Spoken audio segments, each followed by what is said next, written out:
আসসালামু আলাইকুম। আজ আমরা এসেছি হাতিরঝিল। তো আমাদের সামনে দেখছেন একজন আপু। তো আপনারা বোধহয় কিছুদিন আগে দেখেছিলেন এই আপুকে হাতিরঝিলে খুব কষ্টে তিনি আছে, এবং এই তার যে শিশু বাচ্চাটা দেখছেন কোলে, তো একে দুধ খাওয়াতে পারছে না। আসলে তার জীবনে এত কষ্ট কিসের, সেই কষ্টের গল্পগুলো, কষ্টের কথাগুলো আমরা আজ শুনবো আপার মুখ থেকে। আপা, আসসালামু আলাইকুম। আসসালামু আলাইকুম। ওয়ালাইকুম ভালো আসসালাম। আছেন? জি ভাই, আলহামদুলিল্লাহ। আপনার নাম? আমার নাম নাসরিন। নাসরিন। তো আপু, আপনার যে কষ্টের কথাগুলো সেগুলো একটু বলেন, আমরা একটু শুনি। ভাইজান, আমার কষ্টের কথা আর কি বলবো। আমার বাবুর আব্বু কাজ কাম করতে পারে না, রিক্সা চালায়। তিনি রিক্সা নিয়ে বের হইলে হয় রিক্সা উল্টায় দেয়, না হলে রিক্সার টায়ার পাঞ্চার করে দেয়। আমি খুব অসুবিধায় আছি। আগে ভালো খেতে পারতাম, এখন খেতেও পারি না। কিভাবে খাবো? ইনকাম নাই, বাবুর বাচ্চার বাবুর দুধ কেনার টাকা নাই। খুবই সমস্যার ভিতরে আছি। দুধ খেতে পারছে না।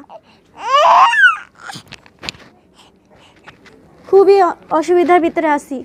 একবেলা খেতে পারি তো আর একবেলা সমস্যা হয়ে যায় খাওয়া দাওয়া। ইনকাম নেই ভাই। আগে একটু যাও ভালো মন্দ একটু খেতে পারতাম, এখন তাও খেতে পাই না। খেতে খুবই অসুবিধা হয়। একবেলা খেতে গেলে আর একবেলা ভাবা লাগে যে কি খাবো। বাচ্চাটা কান্না করে, দুধ দিতে পারি না। বাবুর বাপের ইনকাম নেই। বাবুর বাপে সারাদিন রিক্সা নিয়ে ঘুরে। কেউ এই করোনা ভাইরাসে উঠতেও চায় না ভয়ে। কিভাবে চলি? আমি যে কত কষ্টে আছি ভাই, দেখতেই পারতেছেন। আমার ঘরে চাল নাই, আমার ঘরে ডাল নাই, কিছুই নাই। খুবই অভাবে আছি।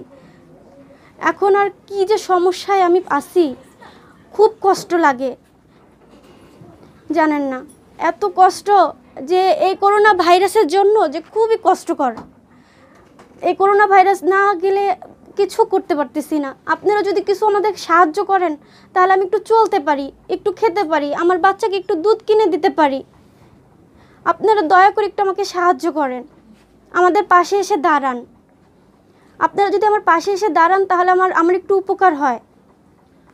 আচ্ছা, আপনার দেশের বাড়ি কোথায়? আমার দেশের বাড়ি খুলনা। স্বামীর বাড়ি? খুলনা। খুলনা। আর বাবার বাড়ি হচ্ছে রাজবাড়ি। আচ্ছা। তো এই যে আপনারা যেমন আমাদের তো দেখছি অনেকে সাহায্য দিচ্ছে, অনেকে সহযোগিতা করছে, তা আপনারা কি তার মধ্যে কিছুই পান নাই? না ভাইয়া, একজনই শুধু এক কোম্পানি থেকে 500 টাকা দিয়ে গেছিল, আর থানা থেকে খিচুড়ি, এছাড়া আর কিছু দেয় নাই। আচ্ছা। তো আজকে তো প্রায় 2 মাস। হ্যাঁ, এই 2 মাস ধরে কিভাবে আছেন আপনি? এই 2 মাস ধরে ভাই এভাবেই চলতেছি। বাবুর বাপে এভাবেই চলতেছে, দিন এনে দিন খাচ্ছি, মেপে খেতে হচ্ছে। যে কিভাবে খাবো, আকাশ ভেঙে মাথার উপরে পড়তেছে। তো আপু, আপনার পুরো নামটা কি? আমার পুরো নামই নাসরিন, আমার আর কোনো নাম নেই। আমার নাসরিন আক্তার। আচ্ছা, তো আপনার স্বামী বললেন রিক্সা চালিয়ে খাচ্ছেন জি নাকি? জি জি। তো এখন তো রিক্সার কোনো না প্যাসেঞ্জারই নাই, না না। সেজন্য আপনার চলতে সমস্যা হচ্ছে নাকি? জি জি জি, চলতে খুবই সমস্যা হচ্ছে ভাই। আমি যে এত অভাবে আছি ভাই, মুখ ফুটে কাউকে বলতে পারছি না। লজ্জার কথা কি বলবো, এখন দেয়ালে পিঠ ঠেকে গেছে আমার। দেয়ালে পিঠ ঠেকে গেছে পর্যন্ত আমি সেজন্য লাইফে এসে দাঁড়াইছি। প্রিয় দর্শক, আপনারা বুঝতেই পারছেন আসলে একটি মেয়ে মানুষ বাংলাদেশের প্রেক্ষাপটে যে তারা এই যে ক্যামেরার সামনে এসে একটু সাহায্য সহযোগিতা চাচ্ছে, কতটা অসহায় হলে তারা এই কাজটি করতে বাধ্য হয়েছে।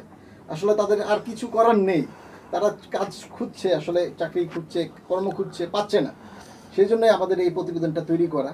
তো আপনারা যারা একটু সচ্ছল আছেন, ভালো আছেন, তারা যদি ওনাদেরকে একটু সহযোগিতা করেন তাহলেই হলো আমাদের সার্থকতা। তো আপু, আপনার ছেলে মেয়ে কয়জন? আমার একটাই মেয়ে, 6 মাসের। একটাই মেয়ে, ওর জি, নাম কি? নুসরাত। আচ্ছা, তো ও কান্না করতে দেখে ওর বাবার কাছে দিয়ে দেন? হ্যাঁ হ্যাঁ, ক্ষুধায় কান্না করতেছে। তো প্রিয় দর্শক, আপনারা শুনছেন। আপনাদেরকে আর কি বলবো আমি, তো আমার ভাষাই হারিয়ে ফেলছি আসলে।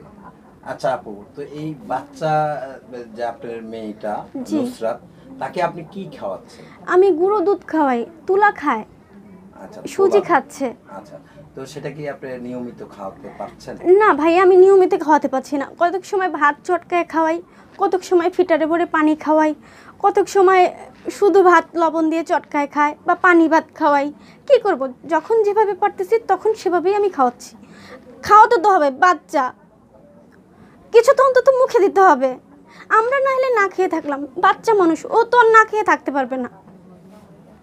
আচ্ছা, তো এই মনে করেন আপনাদের যেমন আমরা অনেকেই দেখতেছি বিভিন্ন জায়গা থেকে ত্রাণ পাচ্ছে, তো আপনারা ত্রাণ না পাওয়ার কারণগুলো কি? ভাই, আমরা অনেক ভোটার কার্ড জমা দিছি, নিয়ে নিয়ে কিচ্ছু দিচ্ছে না, কিচ্ছুই পাচ্ছি না। শুধু এসে এসে ভোটার কার্ড জমা নিয়ে নিয়ে চলে যায়, ভোটার আইডি কার্ডের ফটোকপি নিচ্ছে, এই করবে সেই করবে, কত কিছু বলে যায়, কিন্তু আসলে কিছুই পাওয়া যায় না। যারা নেয় তারাই খায় নিয়ে নিয়ে, আমরা কিছুই পাই না, শুধু আশা দিয়ে দিয়ে যায় যে এগুলো পাবেন সেইগুলো পাবেন, এইটা দিলে এইটা পাবেন, কিন্তু আসলে দেখতে দেখা যাচ্ছে কি কিছুই পাওয়া যাচ্ছে না। তো আমরা তো যতটুকু জানি যে 10 টাকা মূল্যে চাউল হ্যাঁ, দিচ্ছে। দেয় নাই ভাইয়া, শুধু বলা পর্যন্তই। কত কাগজে জমা পড়লো, আজও পর্যন্ত কাগজের একটা টুকরাও পেলাম না। আচ্ছা, তো আপু আপনার বিয়েটা হলো কবে? আমার বিয়ে হয়েছে 2016-তে। তখন এটা কি অ্যারেঞ্জ ম্যারেজ ছিল নাকি? হ্যাঁ, ওটা গার্জিয়ানরাই বিয়ে দিচ্ছে। তারপরে আপনাদের বিয়ের পরে আপনাদের দিনগুলো কেমন কাটছে? দিনগুলো ভাইজান, দিনগুলো ভালোই, মোটামুটি সুখে দুঃখে ভালোই কাটছে। কিন্তু এই মহামারীতে এমন অবস্থা হয়ে গেছে, আমার দুধের বাচ্চা থুয়ে আমি চাকরিও কি বাসা বাড়ি কাজও যেতে পারতেছি না। আমি যে একটু একটা কাজ করব, আমার দুধের বাচ্চা কে দেখবে? আমার দুধের বাচ্চাকে থুয়ে আমি কাজও করতে পারতেছি না। তো আপনার পড়ালেখা কি আছে আপনার? ভাইজান, আমি পড়ালেখা বেশি দূর করতে পারি নাই, টাকার অভাবে। বাপ মা গরিব ছিল, বেশি দূর পড়াশোনা করতে পারিনি, বিয়ে দিয়ে দিছে। তো 1 to 3 পর্যন্ত পড়াশোনা করছি, তার বেশি আর যেতে পারিনি। তো এর মধ্যে কোনোদিন কোনো চাকরি করেছিলেন কিনা? না ভাইজান, আমি কোনোদিন চাকরি করিনি, শুধু গার্মেন্টসে চাকরি করছিলাম 2টা বছর। এখন সেই গার্মেন্টস ফ্যাক্টরি বন্ধ হয়ে গেছে, পরে আর গার্মেন্টসও ছেড়ে দিছি। তো তার এখন- ভিতরে আমার বিয়ে হয়ে গেছে। আচ্ছা, মানে বিয়ের আগে গার্মেন্টসে চাকরি করেছেন? হ্যাঁ হ্যাঁ ভাইজান, বিয়ের আগে চাকরি করছি গার্মেন্টসে। তো এখন আমাদের দর্শকদেরকে আপনি কি বলতে যাচ্ছেন আসলে? আমি তাদেরকে একটা কথাই বলতে চাচ্ছি, আপনারা যারা যারা আমার এই লাইভটা দেখতেছেন, তারা দয়া করে আমাকে একটু সাহায্য করেন, আমার পাশে এসে দাঁড়ান, আমার বাচ্চাটার জন্য আপনারা একটু ভাবেন, একটু কিছু করেন। আচ্ছা, তো আপনার সাথে যোগাযোগ করার কোনো ব্যবস্থা আছে? হ্যাঁ আছে, আমার একটা মোবাইল নাম্বার দিয়ে দিতেছি, 01953701407। তো আপু এই আরেকটা নাম্বার আছে 01935513160। তো আপু একটা কথা বলি আপনাকে, এই জি। নাম্বারটা দেওয়ার পরে আমরা যখন ইন্টারনেটে ছেড়ে দিব, জি তখন পৃথিবীতে ভালো মানুষও আছে, খারাপ মানুষও আছে। জি জি ভাইয়া, কিন্তু খারাপ মানুষও ফোন দিতে পারে। জি ভাইয়া, তারপরে কি আপনার নাম্বারটা দিব আমরা? দেন ভাইয়া। এখন ভালো মানুষ খারাপ মানুষ আছে ভাইয়া, দুঃখের কথা আর কি বলবো, তাদেরকে বুঝাইতে হবে যে ভাইজান আমি এই অবস্থায় আছি, এরকম অবস্থায় আছি, আপনি যদি আমাকে একটু সাহায্য করেন তাহলে আমার খুব উপকার হয়, আমি একটু ভালো মতো থাকতে পারি, আমার বাচ্চাটাকে নিয়ে আমি ভালো মতো একটু খেতে পারি। আচ্ছা, তো আপনার এই যে নাম্বারটা আমরা যখন দিব ইন্টারনেটে, জি তখন কিন্তু অনেক ফোন আসবে, অনেকে আপনাকে ফোন দিবে, আপনার অবস্থান জানতে চাবে। জি। তো সেই ক্ষেত্রে কি আপনার কোনো প্রবলেম হবে কিনা? না ভাইয়া, প্রবলেম হবে না, জানতে চাবে, আমি বলবো যে আমি এই অবস্থায় আছি, এরকম আছি। আপনারা যদি বিশ্বাস না করেন, আমি তো দেখাইতে পারবো না।